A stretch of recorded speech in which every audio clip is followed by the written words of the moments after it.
सर्वांचं या पत्रकार परिषदेमध्ये मी स्वागत करतो। महाराष्ट्र विधानमंडळाचं पावसाळी अधिवेशन उद्यापासून सुरू होणार आहे। महायुती सरकारचं हे चौथं अधिवेशन आहे, विशेष अधिवेशन पकडून। सध्या राज्यभर सर्वीकडे पाऊस पडतो आहे। बहुतांश ठिकाणी समाधानकारक पाऊस आहे, काही ठिकाणी अतिवृष्टी आहे, काही तालुक्यांमध्ये अजूनही थोडी पावसाची कमतरता आहे, पण बहुतांश ठिकाणी पाऊस चांगल्या प्रकारे पडलेला आहे। पेरण्या देखील अतिशय चांगल्या प्रमाणात होत आहेत आणि बियाणं खतं वगैरे उपलब्ध असावीत याकरता राज्याची यंत्रणा कामी लागलेली आहे। विशेषतः खतांच्या संदर्भात काही जिल्ह्यातनं तक्रारी आल्या, त्या तक्रारी ऍड्रेस करण्याचं काम देखील चाललेलं आहे। आजच्या या अधिवेशनाच्या पूर्वसंध्येला आम्ही विरोधी पक्षाला चहापानाकरता बोलवलं होतं, परंतु नेहमीच्याच पद्धतीनं विरोधी पक्षाने चहापानावर बहिष्कार टाकला आहे आणि हा बहिष्कार टाकत असताना त्यांनी एक भलं मोठं पत्र आम्हाला दिलेलं आहे। पत्र मोठं असलं तरी मजकूर मोठा नाही आहे। मागच्या पत्रातले जे मुद्दे आहेत तेच मोठा फॉन्ट त्या ठिकाणी टाकून त्यांनी दिलेले आहेत। एक दोन नवीन विषय फक्त त्याच्यामध्ये मांडलेले आहेत, पण मराठीचा विषय अत्यंत महत्वाचा असल्यामुळे मी त्यांच्या निदर्शनास आणून देतो की त्यांच्या पत्रामध्ये व्याकरणाच्या 24 चुका आहेत, पण काही हरकत नाही। बॉम्बे स्कॉटिश वगैरे मध्ये शिकल्यानंतर अशी परिस्थिती येते। आणि आज पत्रकार परिषदेला भास्कर जाधव काही दिसले नाहीत। मागच्या वेळी भास्कररावांची सही होती, आज ती सही पण पत्रावर दिसत नाही। तसं आजच्या सह्या बघितल्या तर 5-3-2 आहेत, म्हणजे उबाटाच्या 5 आहेत, अजून काँग्रेसच्या 3 आहेत आणि शरद पवार साहेबांच्या गटाच्या 2 सह्या आपल्याला पाहायला मिळत आहेत। आज वडेट्टीवार पत्रकार परिषदेत असं म्हणाले की आमच्या कामांना स्थगिती मिळाली। वडेट्टीवारांना अजूनही उद्धव ठाकरेच मुख्यमंत्री आहेत असं वाटत आहे, त्यामुळे ते स्थगितीच्या संदर्भात बोलले। पण त्याहीपेक्षा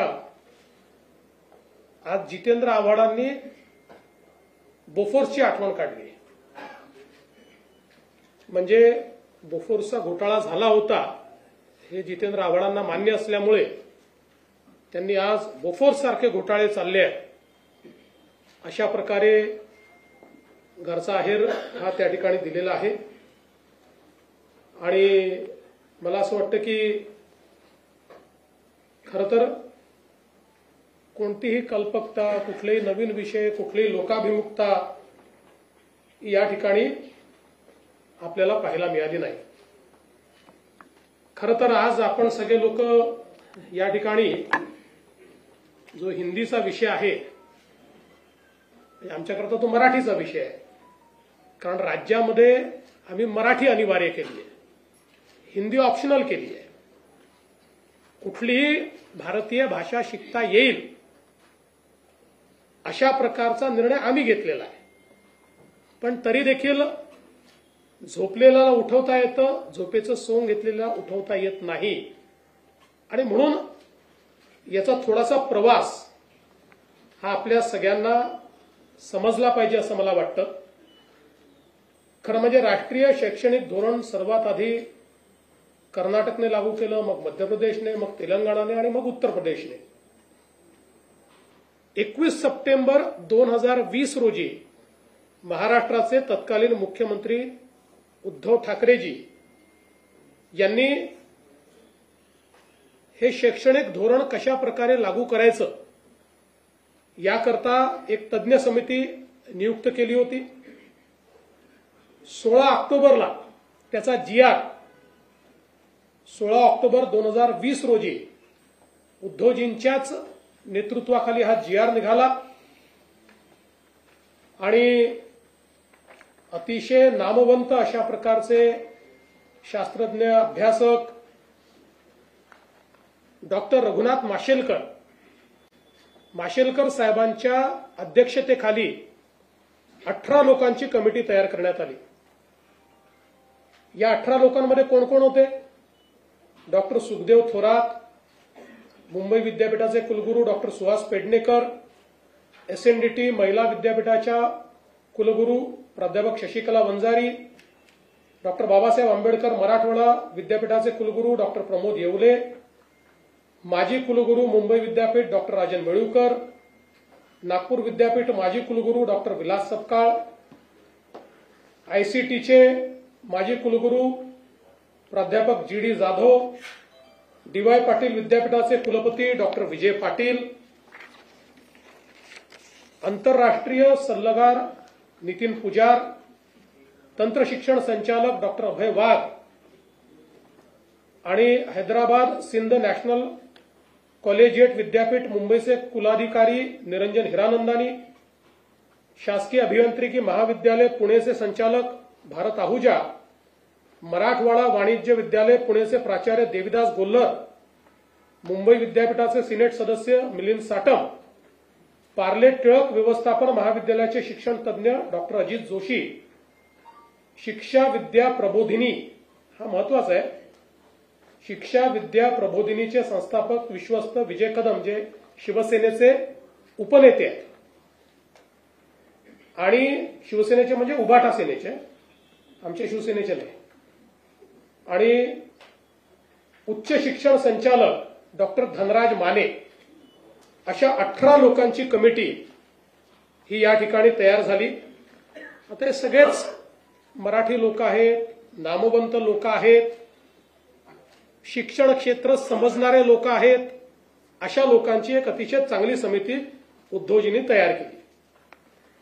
14 सप्टेंबर 2021ला या समितीने उद्धव ठाकरे साहेबांना 101 पानाचा अहवाल सादर केला.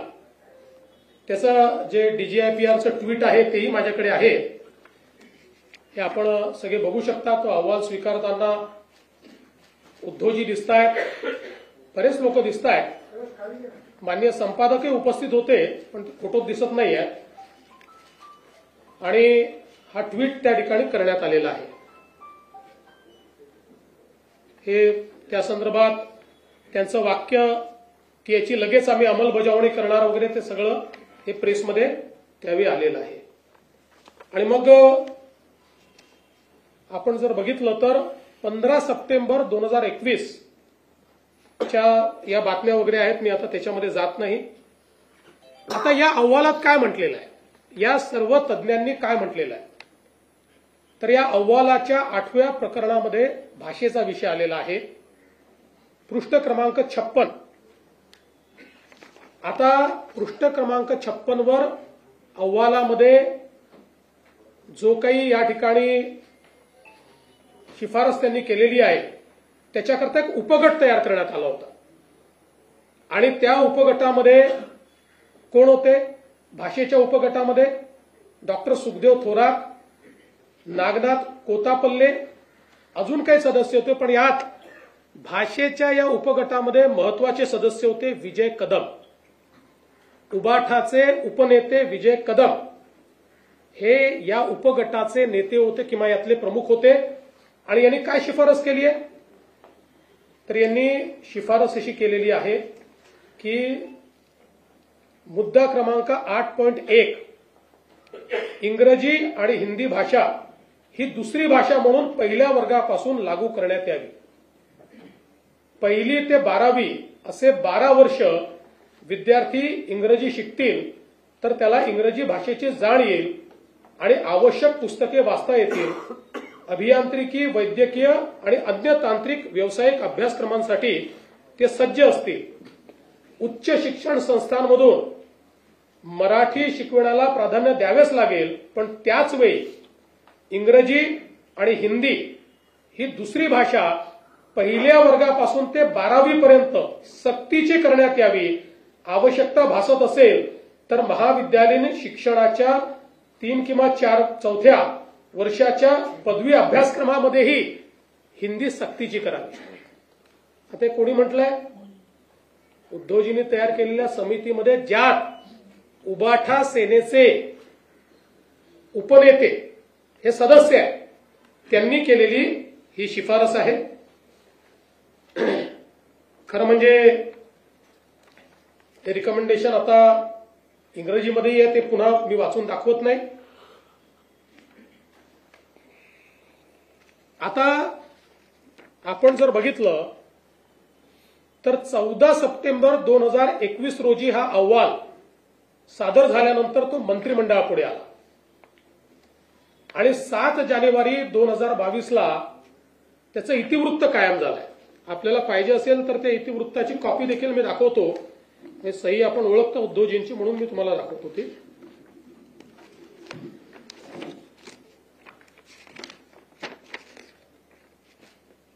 या ठिकाणी उद्धवजींची सही आहे.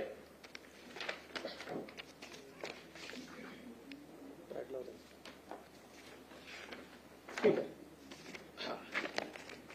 मुख्यमंत्री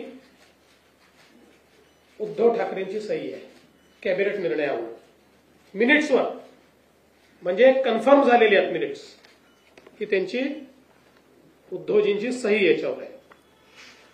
त्यामुळे याच्यामध्ये कुठेही हा अहवाल स्वीकारताना त्रिभाषा सूत्र बाजूला ठेवा, हे आम्हाला मान्य नाही, याच्यावर निर्णय केलेला नाही, असं काहीच म्हटलेलं नाही. उलट जी अकॅडमिक बँक ऑफ क्रेडिट, जो एक महत्वाचा कळीचा विषय याच्यामध्ये आहे की तिसरी भाषा का बरं, तर तिसऱ्या भाषेमुळे अकॅडमिक बँक ऑफ क्रेडिटमध्ये मार्क मिळतील आणि पुढच्या ऍडमिशन करता ते मार्क कामी येतील. त्या अकॅडमिक बँक ऑफ क्रेडिटलाही मान्यता याच कॅबिनेटच्या निर्णयातनं देण्यात आलेली आहे. आणि म्हणून आपण जर बघितलं तर या ठिकाणी माशेलकर समितीचा अहवाल आणि त्यावरचे निर्णय हे याकरता सांगतो. काही लोक म्हणतात आम्ही निर्णय घेतला नाही, आम्ही नुसता अहवाल स्वीकारला नाही. या ठिकाणी मंत्रिमंडळाच्या बैठकीमध्ये हा विषय घेऊन त्याला मान्यता दिली आणि मग त्याच्यावर कमिटी काय तयार केली, याच्या इम्प्लिमेंटेशन करता नियम बनवायची कमिटी आहे. अहवाल स्वीकारलेला आहे, फक्त आता आणि मग ती जी कमिटी झाली त्याच कमिटीने काम करत करत करत आमचे जीआर निघालेले आहेत. हे जे जीआर आमच्या काळात निघाले आहेत हे तेच काम करत करत करत ते आमच्या काळामध्ये अशा प्रकारचे सगळे जीआर निघालेले आहेत. आणि म्हणून मला असं वाटतं की या संदर्भात आपण जर बघितलं असेल तर 16 एप्रिलला 2025ला आम्ही पहिला जीआर काढला आणि त्या जीआर मध्ये आपण असं म्हटलं की मराठी ही सक्तीची आहे, दुसरी भाषा आपण इंग्रजी म्हटली, तिसरी भाषा आपण हिंदी म्हटली. त्यावर अनेकांनी प्रश्नचिन्ह उपस्थित केल्यानंतर आपण 17 जूनला हा जीआर बदलला आणि यामध्ये सांगितलं की कुठलीही भारतीय भाषा तिसरी भाषा म्हणून शिकता येईल. आणि त्याही जीआर मध्ये आपण सांगितलं मराठी सक्तीची भाषा कुठली, मराठी, आणि तिसरी भाषा म्हणून कोणतीही भारतीय भाषा शिकता येईल अशा प्रकारचा स्पष्टपणे जीआर काढला. आणि याच्यामध्ये आपण जर विचार केला तर ही तिसरी भाषा पहिलीपासून नाही आहे, त्याचं लेखन वाचन हे तिसरीपासून आहे. आणि 2 वर्ष पहिले नुसती बोली आहे, म्हणजे त्यांच्याशी संवाद करायचा आहे. त्यामुळे हा जो काही अहवाल या ठिकाणी मांडण्यात आला होता त्यानुसारच खरं म्हणजे आमच्या सरकारने निर्णय घेतला नव्हे तर सक्तीची केलेली हिंदी याच्यामध्ये ऑप्शन देण्याचं काम आमच्या सरकारने केलं की कुठलीही भारतीय भाषा. आणि मला या निमित्ताने खरं म्हणजे भारतरत्न डॉक्टर बाबासाहेब आंबेडकर यांनी जे भाषण केलेलं आहे त्यातले हे का महत्वाचं आहे तर काय मत होतं भारतरत्न डॉक्टर बाबासाहेब आंबेडकरांचं, one language can unite people, two languages are sure to divide, this is an inexplorable law, culture is conserved by the language, since Indian wish to unite and develop a common culture, it is the bounden duty of all Indians to own up Hindi as their language. An Indian who does not accept this proposal as a part and parcel of linguistic state has no right to be Indian. He may be 100% Maharashtrian, Tamilian or Gujarati. पुढे त्यांनी असं म्हटलेलं आहे की आपली मातृभाषा ही शिकलीच पाहिजे पण त्यासोबत हिंदी देखील शिकली पाहिजे. हे भारतरत्न डॉक्टर बाबासाहेब आंबेडकरांचं दिलेलं भाषण आहे. तथापि आज ज्या प्रकारे नेहमीच्या पद्धतीनं आपणच निर्णय घ्यायचे, पण या मंत्रिमंडळामध्ये त्यावेळेची संपूर्ण शिवसेना होती, उद्धवजी त्याचे प्रमुख होते, शरद पवार साहेबांची पार्टी पूर्णपणे त्या ठिकाणी होती आणि काँग्रेस पार्टी पण होती. या सगळ्यांनी मिळून याला मान्यता दिली, आम्हीच नव्हतो. पण ठीक आहे, आमचा काही त्याला विरोध नाही आहे, पण सगळ्यांनी, कारण माशेलकर साहेबांसारखे, सुखदेव थोरात साहेबांसारखे अभ्यासक ज्यावेळेस एखादा रिपोर्ट देत आहेत आणि तो जर स्वीकारला होता तर चूक काय आहे. पण नेहमीच्या पद्धतीनं सत्तेत असलं की वेगळं बोलायचं, सत्तेतनं बाहेर आलं की वेगळं बोलायचं, सत्तेत असलं की रिफायनरीला विरोध करायचा, सत्तेच्या बाहेर असलं की रिफायनरीला विरोध करायचा, पुन्हा सत्तेत आलं की पत्र पाठवायचं केंद्र सरकारला आमच्याकडे रिफायनरी करा.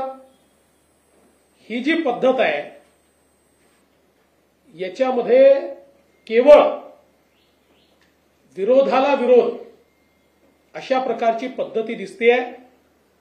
त्यामुळे खरं तर पहिला प्रश्न म्हणजे या सगळ्या प्रक्रियेत राज ठाकरे नव्हते, कारण त्यांचा मंत्रिमंडळातही नव्हता, अपोजिशनलाही कोणी नव्हता. मला तर असं वाटतं की पहिला प्रश्न राज ठाकरेंनी उद्धव ठाकरेंना विचारला पाहिजे की तुम्हीच जर याला मान्यता दिली तर आता कुठल्या तोंडानं आंदोलन करायला निघालात, हा प्रश्न विचारला पाहिजे. पण आम्ही ही भूमिका ज्या दिवशी दुसरा GR काढला त्या दिवशी आम्ही भूमिका मांडली की आम्ही सक्तीची करणार आहे. आम्हाला अशा प्रकारचे जे विषय आहे हे विषय सर्वानुमते करून घ्यायचे आहे. आणि म्हणून आम्ही त्या दिवशी सांगितलं की दादा भुसे सगळ्यांची चर्चा करतील, आमचे मंत्री महोदय सगळ्यांचं म्हणणं ऐकून घेतील आणि सगळ्यांसमोर वस्तुस्थिती देखील ठेवतील. कारण अकॅडमिक बँक ऑफ क्रेडिटमध्ये तिसरी भाषा शिकली नाही तर आमच्या मराठी मुलांना तिथे मार्क मिळणार नाही. पण इतर मीडियमचे जे लोक आहेत, इंग्रजी मीडियमचा जो आहे त्याला त्या ठिकाणी मराठी ही कंपल्सरीच आहे, अनिवार्य आहे. गुजराती मीडियम वाल्याला त्या ठिकाणी मराठी आणि इंग्रजी ही अनिवार्यच आहे. त्यामुळे त्यांना 3 भाषा सूत्राचा फायदा मिळून अकॅडमिक बँक ऑफ क्रेडिटमध्ये क्रेडिट मिळतील आणि आपल्या मराठी मुलांना मात्र ते मिळणार नाहीत.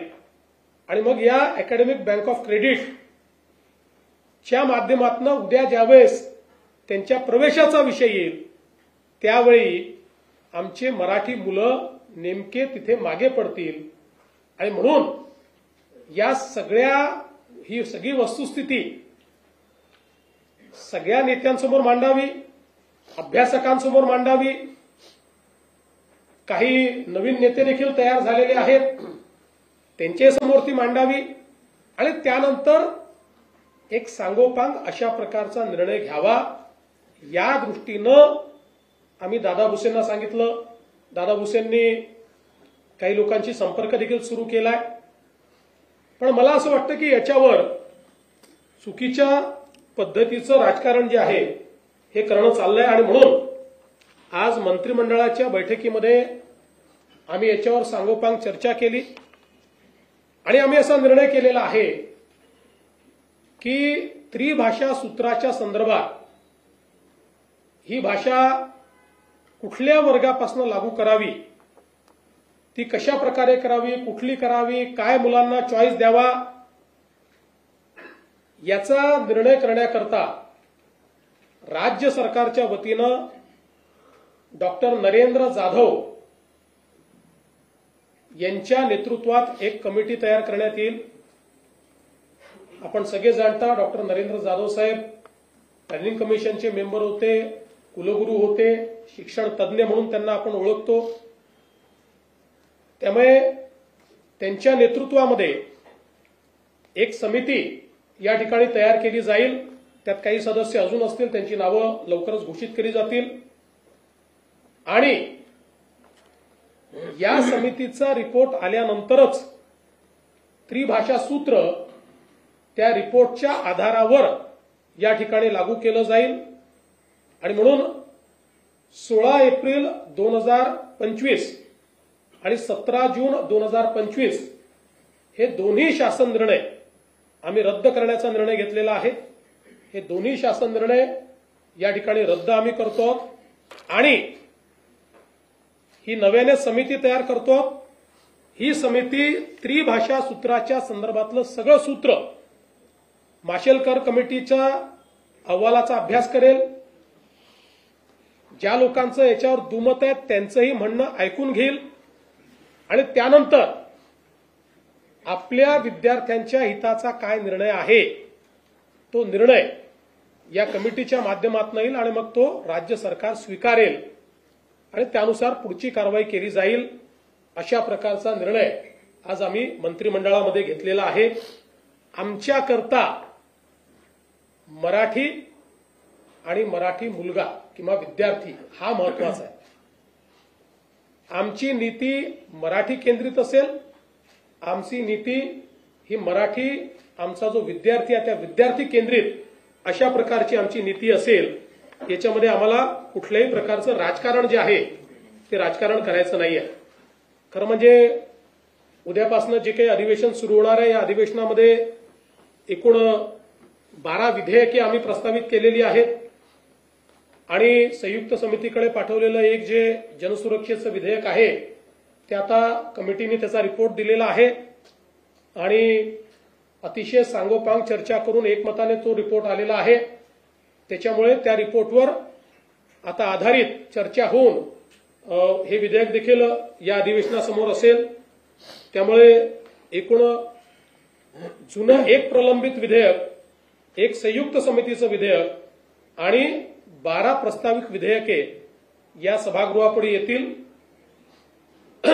6 अध्यादेश हे सभागृहाच्या पटलावर ठेवले जातील आणि एकूणच हे जे अधिवेशन आहे आमच्याकडे प्रचंड बहुमत असताना देखील आम्ही अधिवेशनातनं पळ काढणारे नाही. पूर्ण 3 आठवड्याचं अधिवेशन आम्ही घेतलेलं आहे. आमची अपेक्षा आहे की विरोधी पक्षाने या अधिवेशनामध्ये चर्चा करावी आणि त्यांच्या प्रत्येक प्रश्नाला उत्तर द्यायला आम्ही तयार आहोत. राज्याला विकासाकडे नेण्याकरता आमची महायुती उत्तम काम करते आहे आणि त्या दृष्टीनं या अधिवेशनात आमची पुढची ध्येय धोरणं देखील आम्ही त्या ठिकाणी आपल्यापर्यंत आपल्या मार्फत जनतेपर्यंत पोहोचवू. धन्यवाद. शिंदे.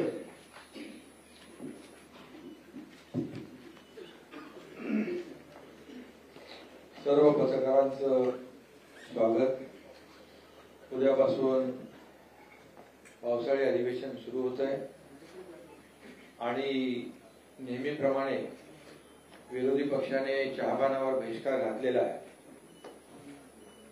जनतेच्या प्रश्नावर त्यांना सभागृहामध्ये काय बोलायचंच नसतं, पायऱ्यांवरच बोलायचं असतं आणि त्यामुळे निवडणुकीत झालेल्या विधानसभेच्या जनतेने त्यांच्यावर बहिष्कार टाकला आणि महायुतीला लँडस्लाईड मॅन्डेट दिलं. मला वाटतं झालेल्या पराभवातून अद्याप ते सावरलेले नाही आणि त्यामुळे त्यांनी मगाशी मुख्यमंत्री महोदयांनी सांगितलं ते पत्र त्याचं साईज वाढलेली आहे, कारण त्यांच्या विरोधी पक्षाच्या आमदारांची संख्या कमी झाल्यामुळे पत्राची साईज वाढवलेली दिसते, मांड मोठा केला. त्यामुळे मला वाटतं खरं म्हणजे सरकार सकारात्मक आहे. चर्चा करण्यासाठी अधिवेशन लोकांना प्रश्नाला लोकांच्या वाचा फोडण्यासाठी असतं, न्याय देण्यासाठी असतं आणि त्याचबरोबर लोकांचे विविध प्रश्न सोडवणूक करून घेण्यासाठी आपलं अधिवेशन असतं. परंतु विरोधी पक्ष सातत्याने या ठिकाणी आपण पाहिलंय की चहापानाचं ते जाऊ द्या, परंतु सभागृहामध्ये जेव्हा चर्चा असते त्यावेळेस सभागृहातल्या चर्चेमध्ये भाग न घेता फक्त राजकारण करण्यामध्ये ते वेळ घालवतात. आता मराठी भाषेच्या बाबतीमध्ये त्यांनी जे काही जो स्टँड घेतलाय त्या बाबतीमध्ये माननीय मुख्यमंत्री महोदयांनी सविस्तर याच्यावर सांगितलंय. याच्यात मी एवढंच म्हणेन की त्यांनीच तो आवाज स्वीकारला माननीय डॉक्टर माशेलकरांचा, त्याच्यामधल्या सगळ्या कमिटी मेंबर जे सदस्य होते त्यांची नावं मुख्यमंत्री महोदयांनी सांगितली आपल्याकडे. त्यातले कोण कोण म्हणजे मी कोणावर असं टीका करू इच्छित नाही, पण काही नावं जी घेतली त्या नावांच्या बद्दल आपल्यालाही माहिती आहे आणि म्हणून तो अहवाल स्वीकारला, त्याला मान्यताही दिली कॅबिनेटमध्ये आणि म्हणजे एक प्रकारे जेव्हा सत्तेमध्ये आपण असतो तेव्हा एक विचार असतो, सत्तेच्या बाहेर असतो तेव्हा दुसरी भूमिका असते. दुटप्पी भूमिका घेण्याचं काम म्हणजे एक प्रकारे चोराच्या उलट्या बोंबा कशा असतात हे या माध्यमातून या ठिकाणी त्यांच्या कृतीतून या ठिकाणी दिसून आलेलं आहे आणि मी त्याच्यात डिटेलमध्ये आता तरी जात नाही. परंतु मी एवढंच सांगू इच्छितो, मुख्यमंत्री महोदयांनी तर ते सगळं अत्यंत त्याचे वस्तुनिष्ठ अहवाल तुमच्या समोर मांडलेला आहे. त्यामुळे पत्रकारांना देखील आमची विनंती अशी आहे की फक्त तुम्ही जी वस्तुस्थिती आणि वस्तुनिष्ठ अहवाल किंबहुना जे अगोदरच्या मुख्यमंत्र्यांनी घेतलेला निर्णय तो काय होता याला देखील जेव्हा आम्ही सांगतो तेव्हा त्यालाही तुम्ही प्राधान्य दिलं पाहिजे, कारण त्यावेळेस या तिन्ही भाषा अनिवार्य होत्या आणि त्यावेळेस या मुलांवर कुठलाही ताण पडणार नव्हता असं त्यांचं मत होतं. परंतु आता आम्ही तर मराठी सक्तीची केली आहे, मराठी आणि हिंदी सक्तीची नाही ही भूमिका आमची स्पष्टपणे मांडलेली आहे आणि जेव्हा अनिवार्य शब्द होता तो पण आपण अनिवार्य शब्द काढून टाकला आणि म्हणून महाराष्ट्रामध्ये जे काही ते म्हणतात की मराठीची गळचेपी कधीच होणार नाही. मराठी ही आपली मातृभाषा आहे आणि महाराष्ट्रामध्ये मायबोली मराठी आणि मराठी भाषा हे तर आपण सगळ्या शाळांमध्ये सगळ्या माध्यमांमध्ये मराठी भाषा ही अनिवार्य केली. हे आपल्या सरकारचं काम आहे. मराठी भाषेला अभिजात भाषेचा दर्जा देण्याचं काम आपण केलं.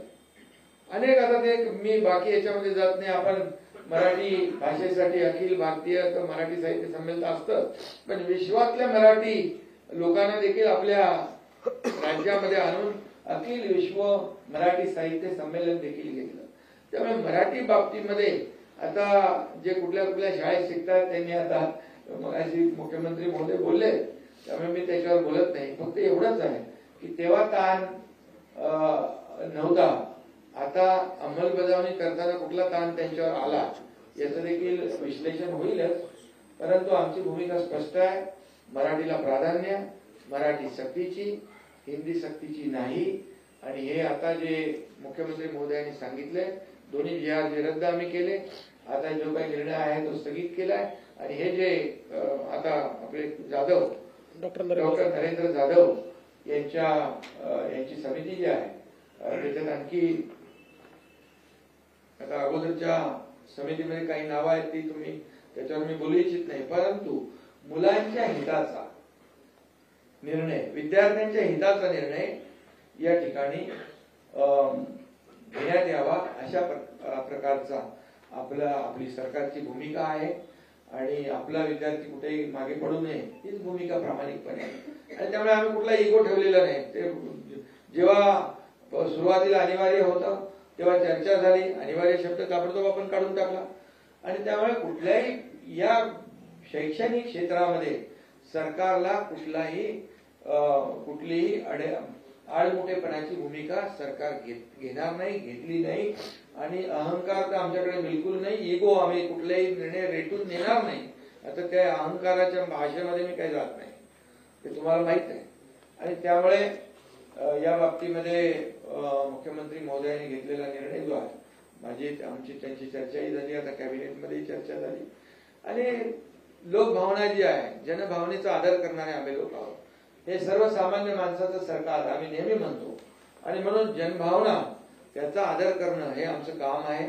पूर्वी आमचं महायुतीचं सरकार यायच्या पूर्वी काय काय जनभावना, काय काय आदर केले, सन्मान केले आणि काय काय भूमिका स्वतःच्या पुढे रेटण्याचं काम केलं, त्यामुळे राज्याला किती मागे नेण्याचं काम केलं हे तुम्ही सगळ्यांनी पाहिलेलं आहे, त्यामध्ये मी जात नाही. पण जो निर्णय आज मुख्यमंत्री महोदयांनी घेतलाय तो महाराष्ट्राच्या आणि विद्यार्थ्यांच्या, मराठीच्या आणि सर्वच विद्यार्थ्यांच्या हिताचा निर्णय आहे. आणि मला वाटतं याच्यातून चांगला आउटपुट मिळेल. आणि यामध्ये शेवटी मुलं जे आहेत आपल्या देशाचं भवितव्य आहे. आणि त्यामुळे त्यांना जास्तीत जास्त फायदा झाला पाहिजे त्यांच्या शैक्षणिक आयुष्यामध्ये, हीच भूमिका सरकारची आहे. आमची कुठलीही दुसरी भूमिका नाही. आणि मराठीची गळचेपी तर म्हणजे जे आता मगाशी म्हणालो मी, चोराच्या उलट्या बोंबा, ते याच्यासाठीच की त्याचे अनेक उदाहरणं आहेत. पण मी आज ते देऊ इच्छित नाही. मी वेगळेपणाने ती सांगेन सभागृहामध्ये देऊ. त्याचबरोबर त्यांनी आणखी काही काही प्रश्न विचारले. त्यांच्या ह्याच्यामध्ये भ्रष्टाचाराचा विषय त्यांनी घेतलेला आहे. तर भ्रष्टाचार झाला म्हणून त्याच्यावर आमच्यावर आरोप केले. पण मी एवढंच सांगेन की 2.5 वर्षात झालेला भ्रष्टाचार तर त्याच्या चौकशा सुरू आहेत.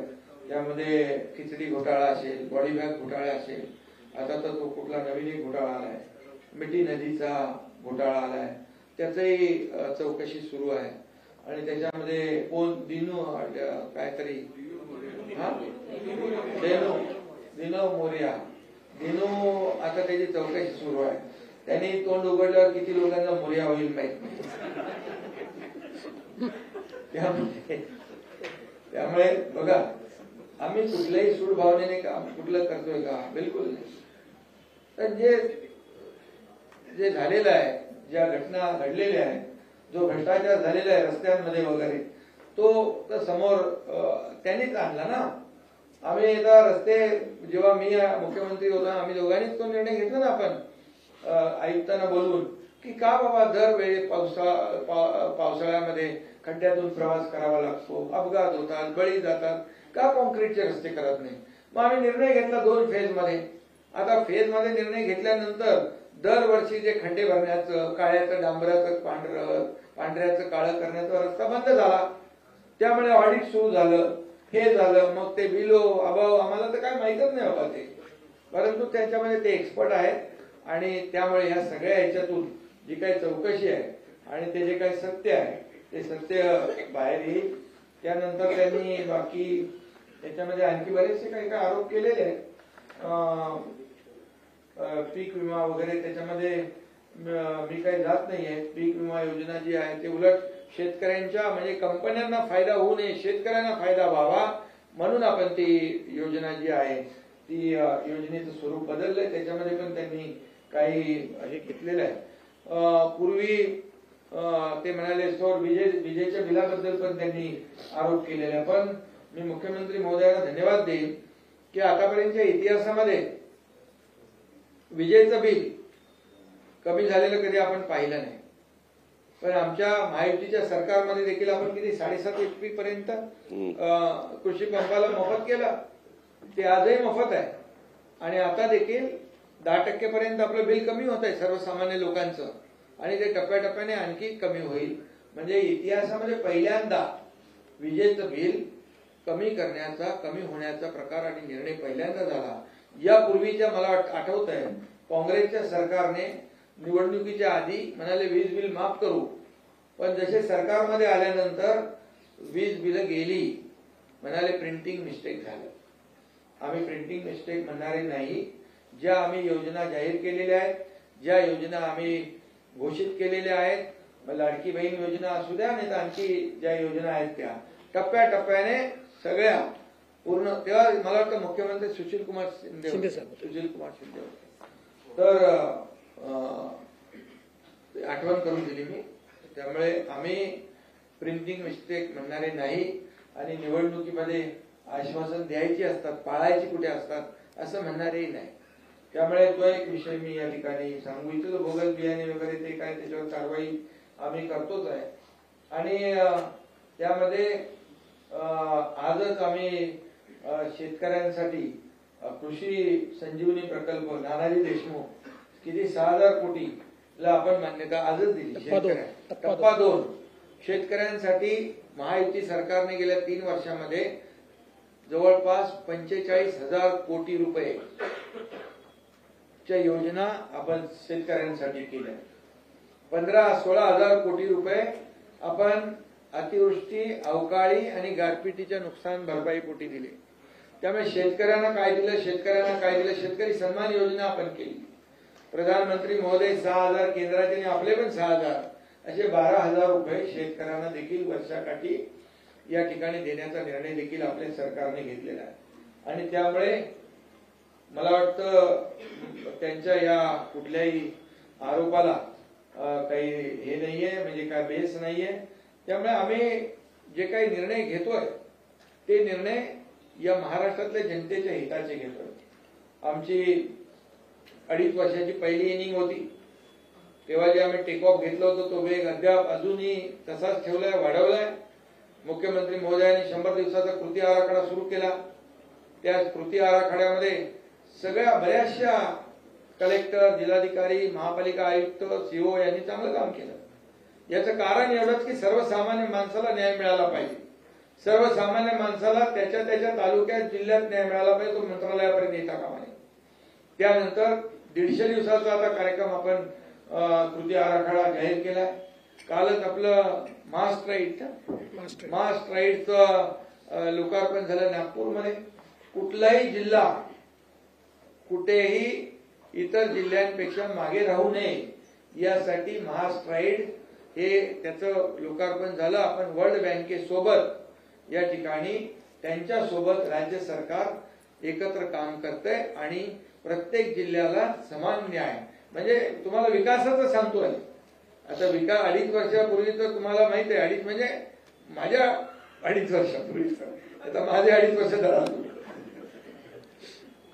त्यामुळे जसे स्पीड ब्रेकर वगैरे होते ते सगळे आम्ही काढून टाकले. मी सांगतो ना, म्हणजे विकासाला ज्या योजना चांगल्या आहेत त्या आम्ही कॅरी फॉरवर्ड केल्या. परंतु 2014ला देवेंद्रजी मुख्यमंत्री होते तेव्हा शेतकऱ्यांच्या जलयुक्त शिवार योजना कोणी बंद केल्या? मराठवाडा वॉटर ग्रीड कोणी बासनात बांधलं? ते मुख्यमंत्री आम्ही झाल्यानंतर पुन्हा आमच्या टीमने सुरू केलं. त्यामुळे सांगण्याचं तात्पर्य आहे विकास याला चालना देणं. बाकी तर तुम्हाला माहित आहे, बाकी मी अटल सेतू, कोस्टल रोड, समृद्धी हायवे याच्यात जातच नाही मी. ही तर कामं समोर आहेत तुमच्या. म्हणून तर आम्हाला, आणि लोकाभिमुख कल्याणकारी योजना म्हणून तर लोकांनी लँडस्लाईड मॅन्डेट दिलं महाराष्ट्रातल्या. त्यांनी दुसरं म्हटलंय की इथं बरं ते स्टार्टअप बिटअप मध्ये काय मी जात नाही. खूप म्हणजे महाराष्ट्र जीडीपी नंबर 1 आहे, एफडीआय मध्ये नंबर 1 आहे, स्टार्टअप मध्ये नंबर 1 आहे, विकासामध्ये पुढे आहे. किती आता 20 लाख कोटी झाले आपल्या दोघांचे मिळून 20 लाख कोटी एमओयू दावोस मध्ये झाले. कधी झाले होते? आणि नुसते एमओयू नाही केले, कन्व्हर्जन त्याचं 70 to 80% आहे. याचा अभिमान आहे आम्हाला.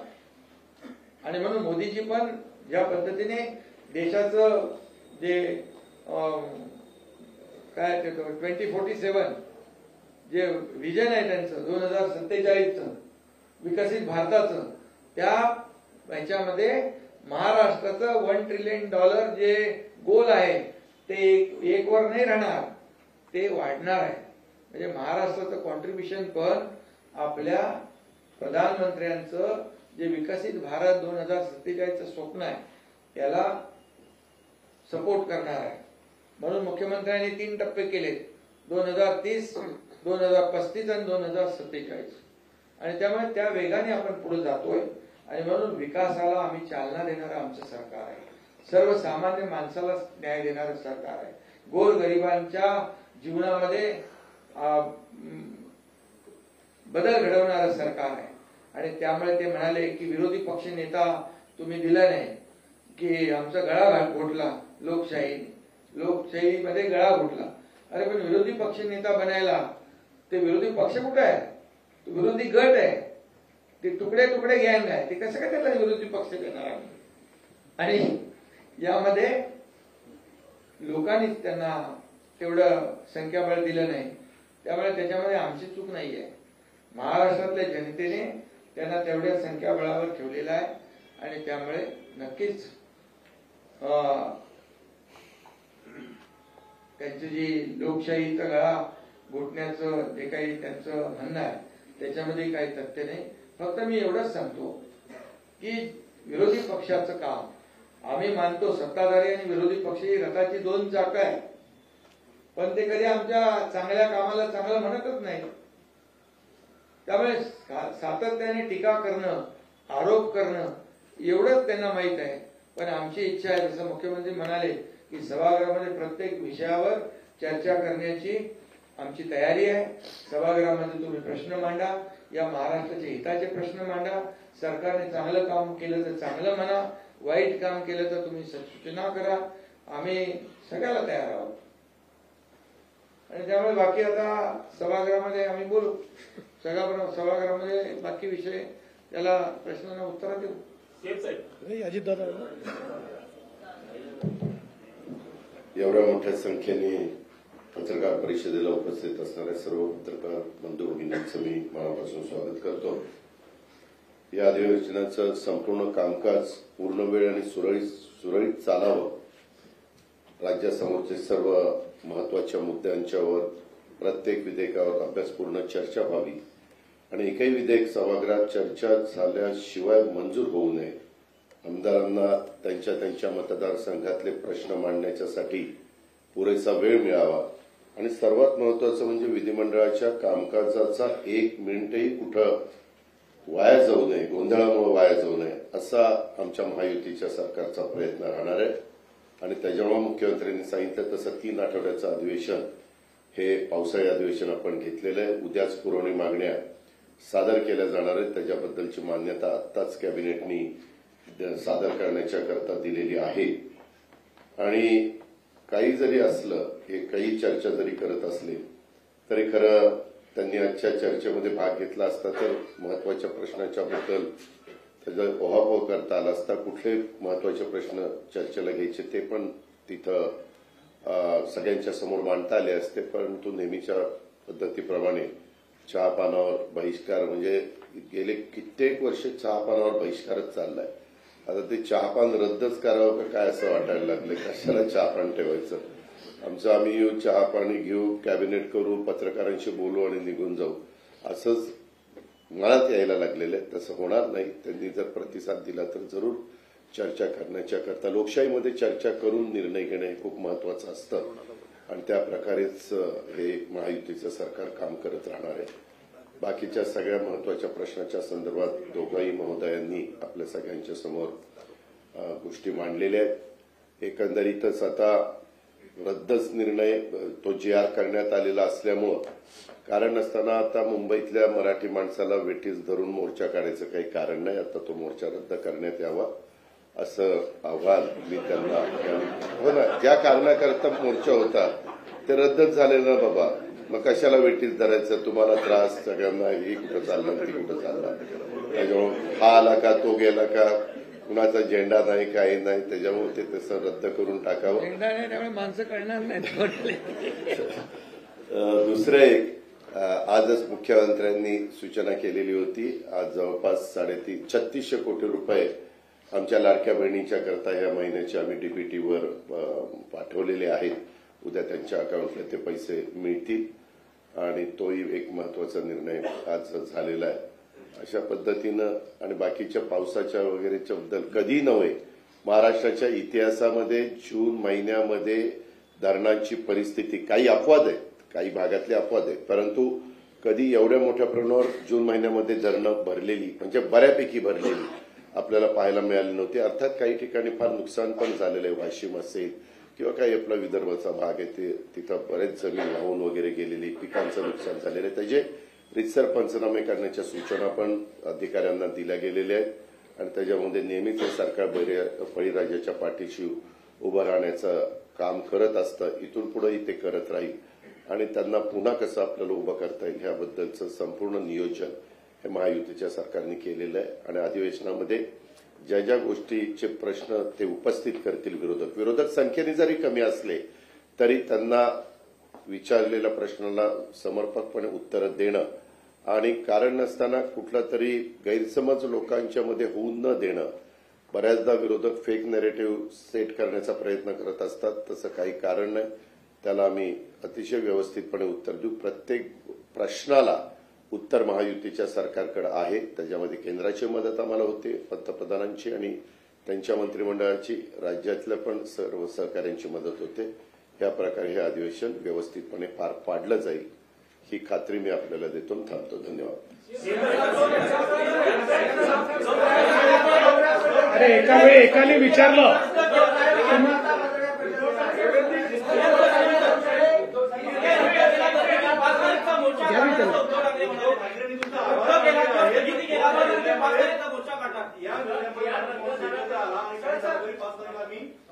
काढावा त्यांनी म्हणजे फक्त राजकारणच आहे आलं याच्यातनं स्पष्टच झालं ना की फक्त राजकारणाकरताच त्यांनी हा निर्णय केला होता. विद्यार्थ्यांची आता तर ते एक्सपोज झाले आहे पूर्णपणे त्यांनीच घेतलेला निर्णय आहे. मला त्या निमित्तानं मराठी माणसांना सांगायचंय महाराष्ट्रातल्या जनतेला सांगायचंय हा निर्णय रद्द झालेला आहे. कुणी मोर्चाला प्रतिसाद देऊ नये. धन्यवाद.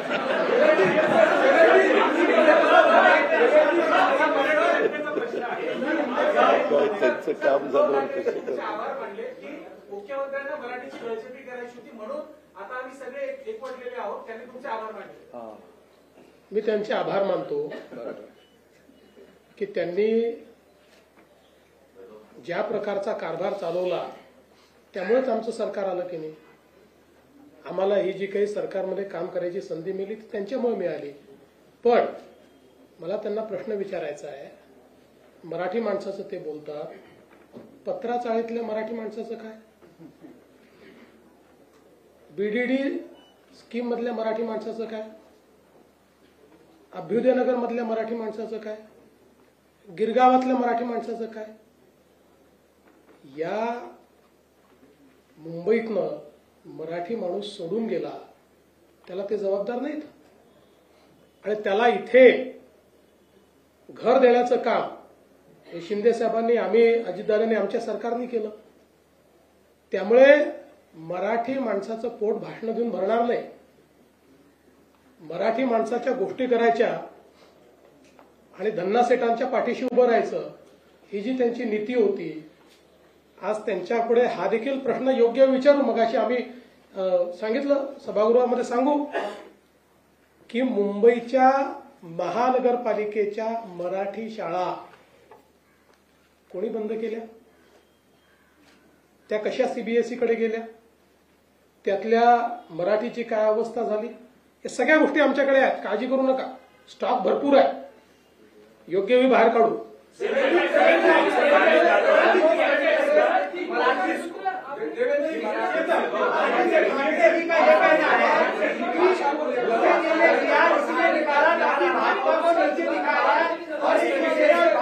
देखिए, ये जो 3 भाषा का सूत्र है जो नई शिक्षा नीति ने दिया है, उसके ऊपर श्रीमान उद्धव ठाकरे ये जिस समय महाराष्ट्र के मुख्यमंत्री थे, उन्होंने डॉक्टर माशेलकर जी की कमेटी तैयार की थी। उस कमेटी ने रिपोर्ट देकर पहले क्लास से मराठी के साथ साथ हिंदी और अंग्रेजी अनिवार्य की जाए, कंपलसरी की जाए, इस प्रकार का रिपोर्ट दिया। उस रिपोर्ट को उद्धव जी की कैबिनेट ने स्वीकारा। कैबिनेट के निर्णय के मिनट्स ऑफ द मीटिंग पर श्रीमान उद्धव ठाकरे जी, इनकी सिग्नेचर है और अब उस पर वो राजनीति कर रहे हैं।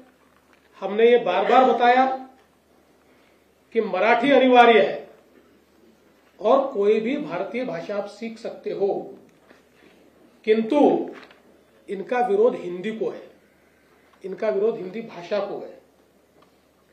भारतीय भाषा को विरोध है और अंग्रेजी के लिए रेड कारपेट है। इनको अंग्रेजी चलती है लेकिन हिंदी नहीं चलती। और हमने जो निर्णय किया था उसमें कोई भी भारतीय भाषा आप सीख सकते हो, ऐसा निर्णय किया था। अब वो कौन से क्लास से लागू करना चाहिए, इसके ऊपर कुछ मत मतांतर है। इसलिए हमने ये निर्णय किया है कि हम लोग डॉक्टर नरेंद्र जाधव, इनकी एक कमेटी तैयार कर रहे हैं। ये कमेटी, इसके ऊपर जो माशेलकर कमेटी का रिपोर्ट है, अलग अलग लोगों का जो कहना है, उसके ऊपर निर्णय करेगी और उसके बाद हम त्रिभाषा सूत्र उस अनुसार लागू करेंगे। और तब तक जो 2 निर्णय हमने लिए थे उनको हमने खारिज किया। इनिशियली त्यांच्याशी जी चर्चा झाली, त्यांनी 3 महिन्याचा वेळ मागितला।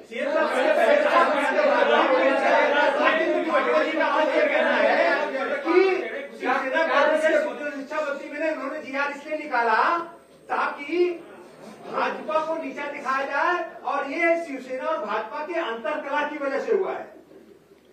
किसने बोला ये? अजीत ठाकरे ने अजीत की तारा में आज दोपहर को प्रेस कॉन्फ्रेंस अजीत ठाकरे नहीं, उनका तो मैंने वीडियो देखा। उन्होंने तो कहा हिंदी सीखनी चाहिए और उन्होंने कहा कि हिंदू हृदय सम्राट शिवसेना प्रमुख बाला साहब ठाकरे जी ने उनको कहा था हिंदी सीखने के लिए। सर, उसके बाद भी जिस तरीके से मोर्चा निकालने उद्धव ठाकरे के मोर्चे को लेकर माझ्या शुभेच्छा आहेत, त्यांनी एकत्र राहावं। उद्धव ठाकरे मोर्चा निकालने के लिए अभी भी तैयार है और कहना है कि मराठी भाषा के मुद्दे पर। देखिए, इससे ही ध्यान में आ गया कि उनको केवल राजनीति करनी है।